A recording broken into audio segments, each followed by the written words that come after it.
Hi, magandang araw mga kapatid. I am Pastor June and welcome to our Word of the Day. Ang ating Word of the Day po ay matatagpuan natin sa 2 Kings chapter 9 and chapter 10. Now, this is the story of King Jehu. Ang ganda po ng kwento niya.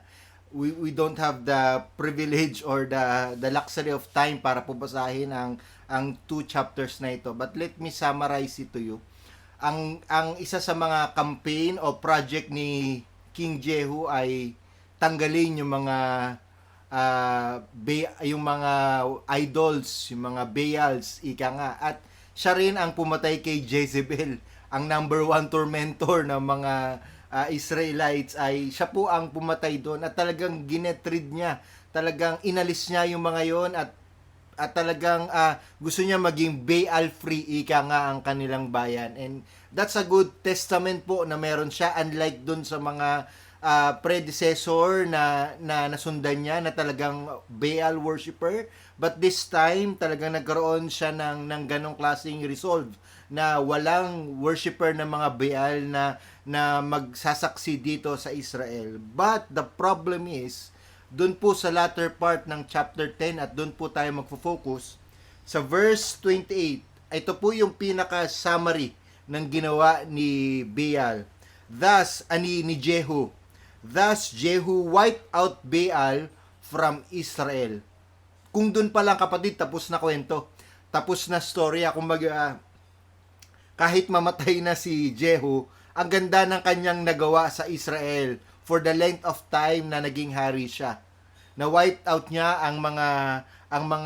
ang worshipers ni Baal. But the problem is sa verse 29, but the word but, on the contrary, ika nga, Jehu did not turn aside from the sins of Jeroboam the son of Nebat, which he made Israel, that is the golden calves that were in Bethel and in Dan. Malinaw na tinanggal niya yung mga Baal na yon, pero meron pa rin siyang isang kasalanan na hindi nawala. Nagtayo pa rin po siya ng golden calves. In fairness naman kay Lord sa verse 30, and the Lord said to Jehu, because you have done well in carrying out what is right in my eyes, and have done to the house of Ahab according to all what was in my heart, your sons of the fourth generation shall sit on the throne of Israel. Na dun pa rin po yung grace and favor ni Lord. Pero verse 31, but on the contrary, Jehu was not careful to walk in the law of the Lord, the God of Israel, with all his heart. He did not turn from the sins of Jeroboam, which he made Israel to sin. In those days, the Lord began to cut off parts of Israel. Hazael defeated them throughout the territory of Israel, and the rest is history. Mga kapatid, ano ang pwede nating matutunan sa kwento ni Jehu? The power of consistency. Ang ganda ng ginawa niya. Parang grand final talaga yung mga ginawa niya, mga kaibigan. Talagang, ano yung mga dapat alisin. Pero merong isang bagay na hindi siya naging consistent. At yun yung sinasabi sa kwento na yun yung naging dahilan kaya nagkakasala pa rin ang mga Israel.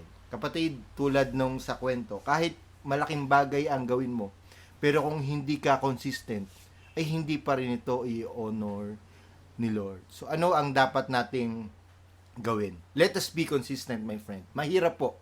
Dahil tayo gusto natin parang grand finals agad. Gusto natin parang big time agad, one time big time.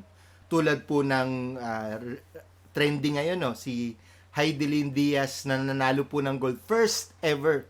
Akala natin for the 3 minutes ng pagbubuhat niya ng barbell na yon, parang yun lang yung ginawa niya. But for almost 15 years, naging consistent siya in losses and in her winnings. Talagang nagpatuloy pa rin siya dun sa kanyang ginagawa. Imagine kung huminto siya dun sa mga maliliit na bagay na yon, dun kung hindi siya naging consistent sa mga maliliit na bagay na yon, malamang hindi niya makukuha yung gold. Same with Jehu. Sayang po, sayang ang buhay ni Jehu. Naging ang ganda ng mga ginagawa niya, pero merong isang maliit na bagay na hindi siya naging consistent, na ibigay lahat at walang anumang bagay na matitira kundi ang Diyos lamang sa kanyang mga puso. So how do we learn from the story of Jehu? First, let us be consistent in our talking.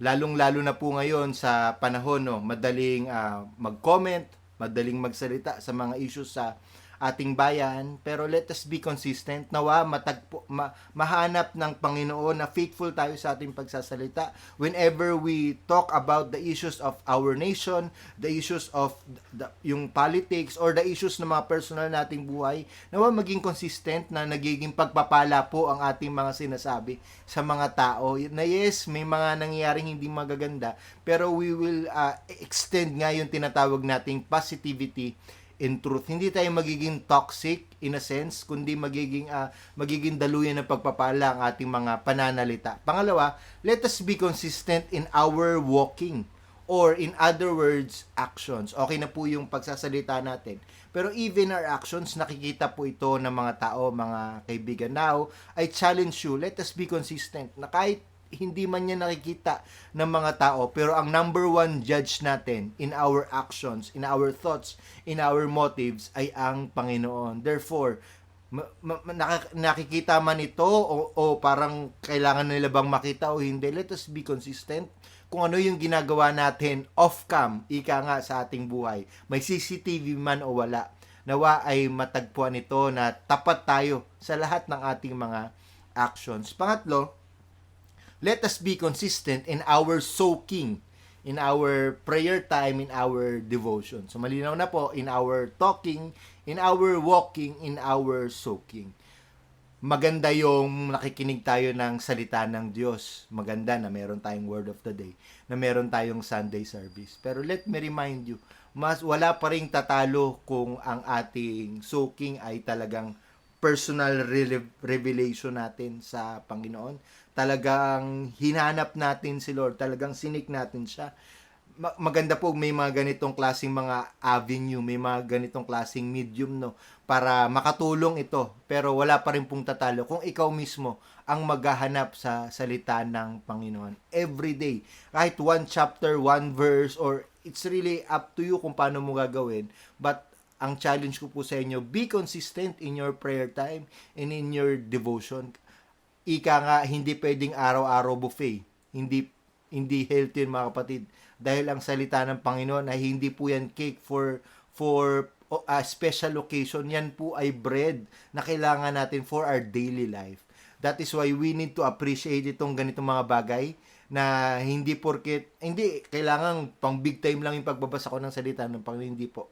Ino-honor ni Lord if we are faithful to His Word, to our prayer time every day. So ano nga po yung tatlong yun? Be consistent in our talking, in our walking, in our soaking. Now, the life of Jehu is a good reminder for each and every one of us. This is a descriptive interpretation po. Hindi po ito prescriptive. Hindi ito piniprescribe sa atin na kung paano man in-honor ni Lord yung mga big things na nangyayari sa ating buhay, ay ino-honor din ni Lord yung mga maliliit na bagay na ginagawa natin para sa Kanya. Nakikita man ng tao o hindi. Therefore, be consistent. And that is our word of the day. Pagpalain po kayo ng ating Panginoon. God bless you.